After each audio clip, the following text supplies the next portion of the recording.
Mes très chers compatriotes, avant toute chose, je tiens à remercier Dieu Tout-Puissant pour ses nombreux bienfaits.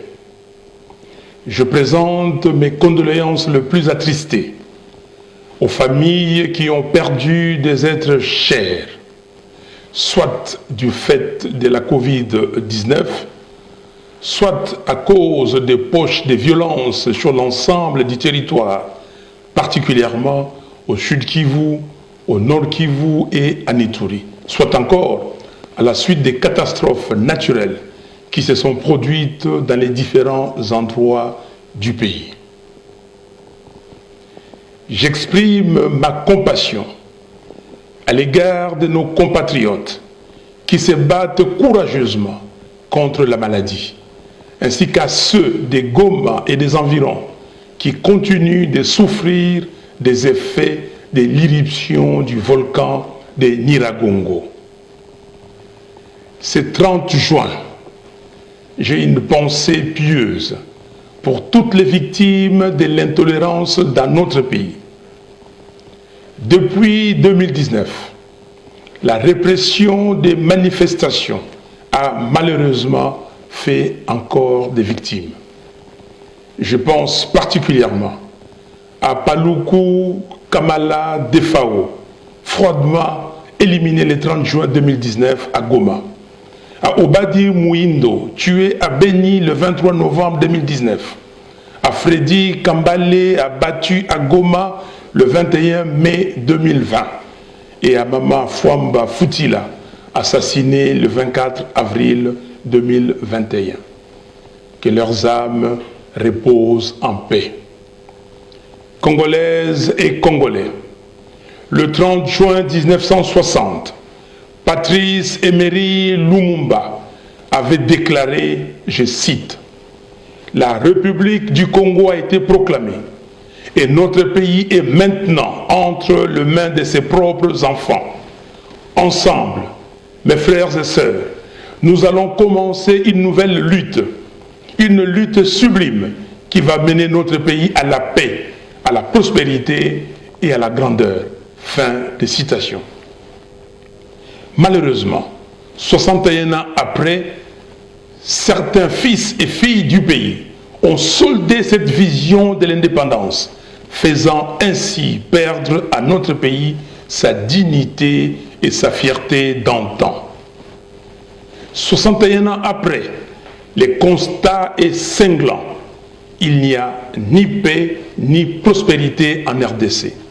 Le vécu quotidien du Congolais est un parcours du combattant. La précarité dans laquelle vit notre peuple défie les notions les plus élémentaires de la dignité. En effet, il n'y a pas d'angoisse plus forte pour un homme que de se lever le matin et de ne pas savoir s'il pourra manger. Il n'y a pas de sentiment plus triste que de regarder son enfant dans les yeux sans pouvoir lui garantir la moindre sécurité. Rien n'est plus douloureux que l'incapacité de ne pouvoir se projeter dans le futur avec sérénité. L'angoisse chronique et l'inhumanité dans lesquelles les Congolais vivent en 2021, 61 ans après l'indépendance, est une honte qui doit nous interpeller. Au sens plus large, la RDC se trouve au bas de tous les classements internationaux sur le développement. Depuis 1960, le pays est en chute libre économique. Et malgré les discours sur ses diverses potentialités, la réalité est que les régimes successifs se sont caractérisés par une mégestion dont les conséquences sont visibles aujourd'hui. Dans quel état psychologique se trouvent aujourd'hui les Congolais qui avaient nourri et fondé tant d'espoir en l'avènement d'un nouveau pouvoir, censé être porteur de changements dans leur vie quotidienne? Ces Congolais qui n'arrivent pas à évacuer leurs récoltes, faute de route, et ces familles qui voient leurs enfants mourir par manque de centres de santé et d'ambulances dans leur contrée, mais qui apprennent qu'on a généreusement offert 500 véhicules d'une valeur de 27,5 millions de dollars aux députés parce qu'ils ont obéi à un mot d'ordre. Dans quel état se trouvent ces Congolais clochardisés et malnutris qui apprennent qu'on a détourné 205 millions de dollars du projet du parc agro-industriel de Bukangalonzo et que le dossier a été classé sans suite, comme l'affaire des 15 millions de dollars de pétroliers? Que disent les millions de chômeurs congolais quand ils apprennent que la Commission électorale nationale dite indépendante a dépensé près d'1 milliard de dollars du contribuable congolais sans rendre le moindre compte? Comment se sentent les populations sinistrées d'Ouvira, de Goma et de tant d'autres territoires du pays qui apprennent qu'un groupe de nouveaux riches dilapide chaque jour l'argent de l'État? Que dire alors des éléments de nos forces armées et de sécurité qui n'ont pas suffisamment de rations alimentaires et d'équipements lorsqu'ils apprennent qu'une grosse partie des 450 millions de dollars affectés au programme de 100 jours a été dilapidée? Que pensent les enseignants, le médecin et les fonctionnaires qui savent qu'un petit groupe au pouvoir s'enrichit de manière scandaleuse avec l'argent de l'État? Comment ces millions de Congolais qui n'ont pas accès aux services sociaux de base, eau, électricité, habitat, hygiène, santé, transport, vivent-ils leurs conditions quand on leur dit à longueur de journée que les entreprises publiques sont saignées à blanc par le mandataire public en toute impunité? En vérité, des termes tels que état de droit, bonne gouvernance, gratuité de l'enseignement et lutte contre la corruption sont utilisés par le pouvoir en place comme des simples slogans. Le Parlement, dont l'un des rôles principaux est de contrôler l'action du gouvernement, est devenu le miroir de la corruption. Entre-temps, les régimes usurpateurs du pouvoir du peuple cherchent à tout prix à museler la population et à bâillonner les libertés d'expression et de manifestation. En effet, depuis 2019, toutes les marches que Lamuka a organisées ont été systématiquement et violemment réprimées. Cette répression a atteint son point culminant le 24 avril dernier, avec mort d'hommes et de nombreux blessés graves. Nous avons encore en tête la barbarie des forces de l'ordre exercée sur les femmes de Béni lors de leur marche pacifique le 22 avril, ainsi que les passages à tabac et l'arrestation abusive des élèves de Béni le 29 avril pour avoir exigé la sécurité dans leur territoire. Et pour restreindre davantage les libertés individuelles, un état de siège sans planification a été décrété en Ituri et au nord Kivu.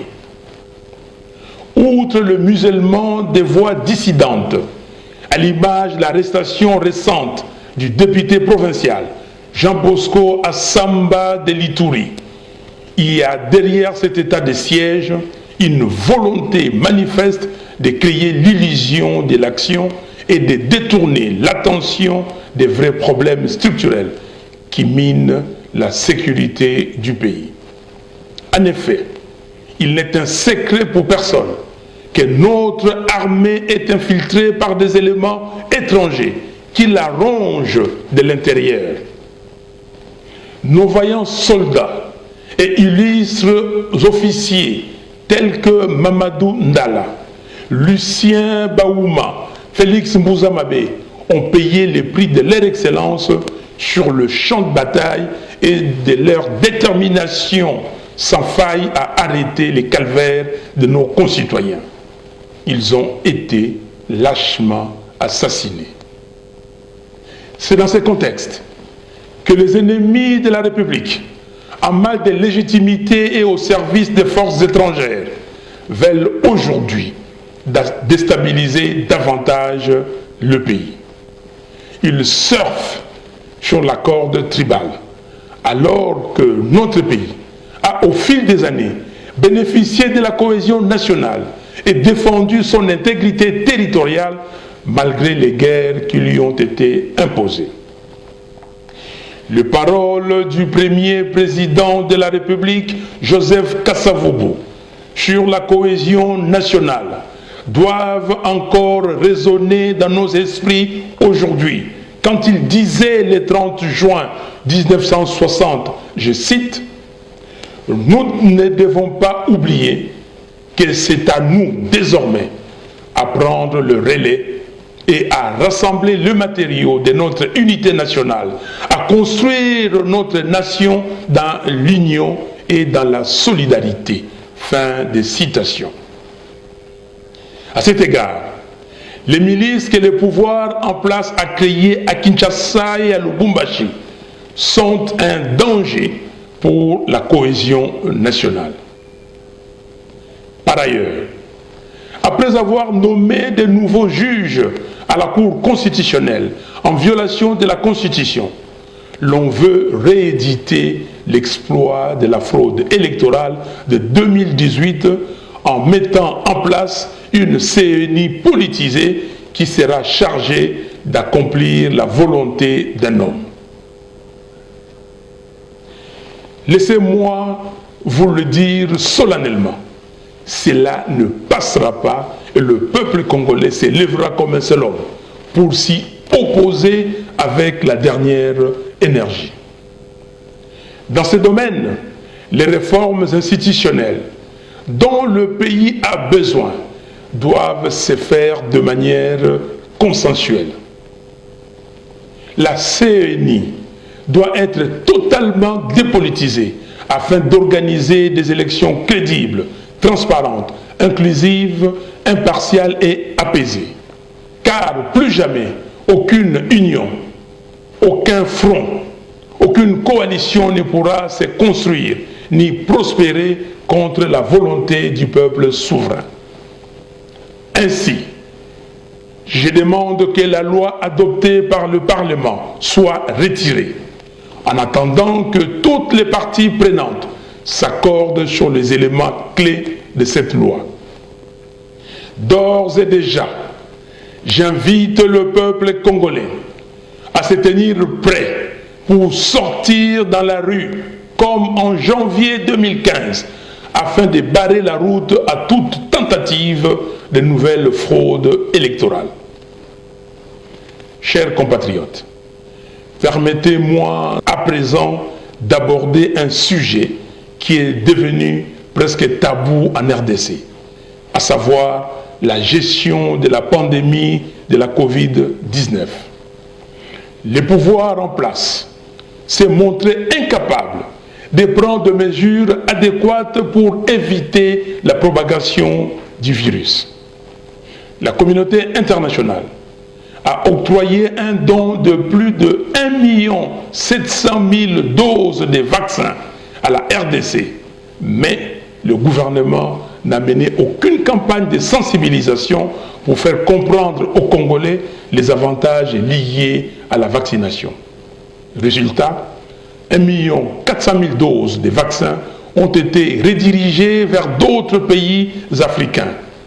Comparativement à l'Afrique du Sud, qui a vacciné plus de 2 787 000 personnes pour une population de moins de 60 millions d'habitants, et l'Angola, plus de 943 000 personnes, vaccinées pour une population d'environ 33 millions d'habitants, la RDC a aujourd'hui vacciné seulement 44 840 personnes sur une population de près de 90 millions d'habitants, soit 0,05% de la population. Alors que l'objectif d'urgence de l'OMS est de vacciner 10% de la population dans chaque pays africain avant septembre 2021. À ce jour, 3 milliards de personnes ont été vaccinées dans le monde.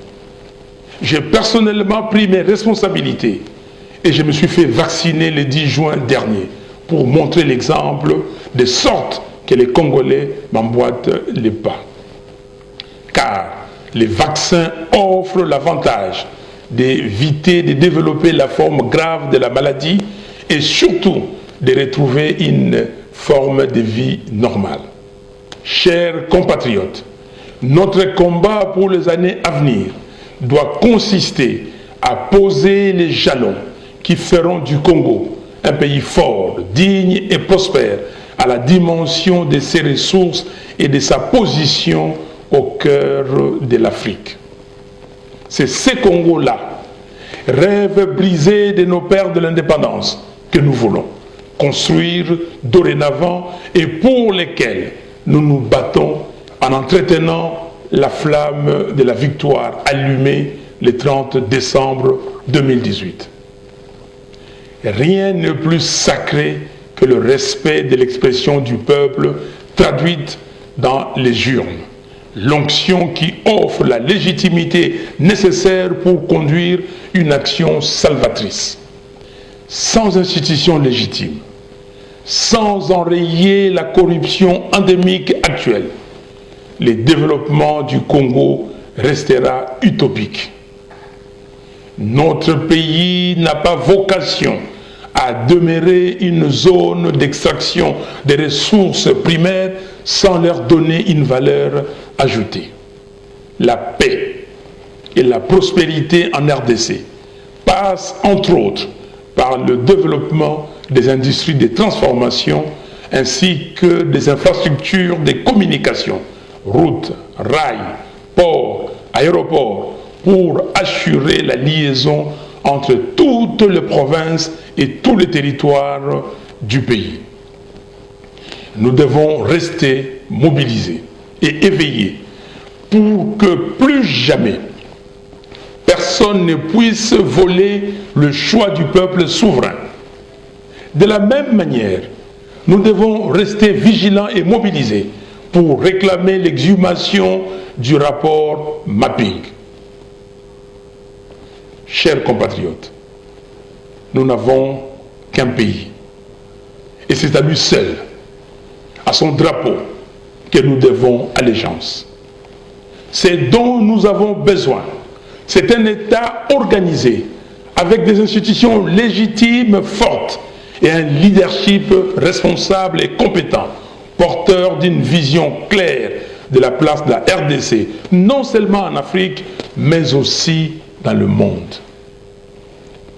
Que Dieu bénisse la RDC et son vaillant peuple. Je vous remercie.